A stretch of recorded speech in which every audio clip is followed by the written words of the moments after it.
সম্মান দিলে যদি কেউ ইগো করে, বুঝে নিও তুমি ভুল দরজায় কড়া নাড়ছিলে।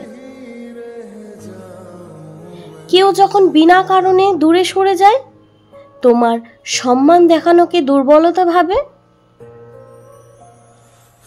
তোমার সময়কে নিজের ইগোর নিচে পিষে ফেলে, তখন চুপ করে সরে আসাটাই সবচেয়ে বড় জবাব।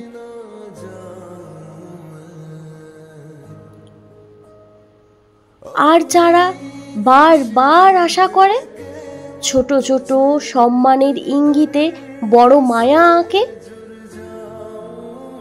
তাদের বলি, সবাই তোমার মতো হৃদয়বান হয় না।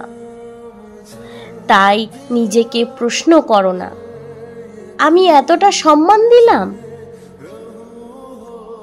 এতটা সময় দিলাম, বদলে কি পেলাম?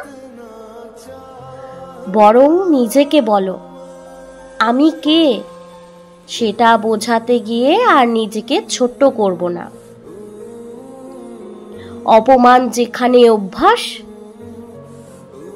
সেখানে বারবার সম্মান দেওয়া মানে নিজেকেই নিজে অপমানিত করা। এরকম ধরনের নতুন নতুন ভিডিও পেতে আমার চ্যানেলটি সাবস্ক্রাইব করুন, আর হ্যাঁ, লাইক কমেন্ট শেয়ার করতে ভুলবেন না। জানো, ধন্যবাদ।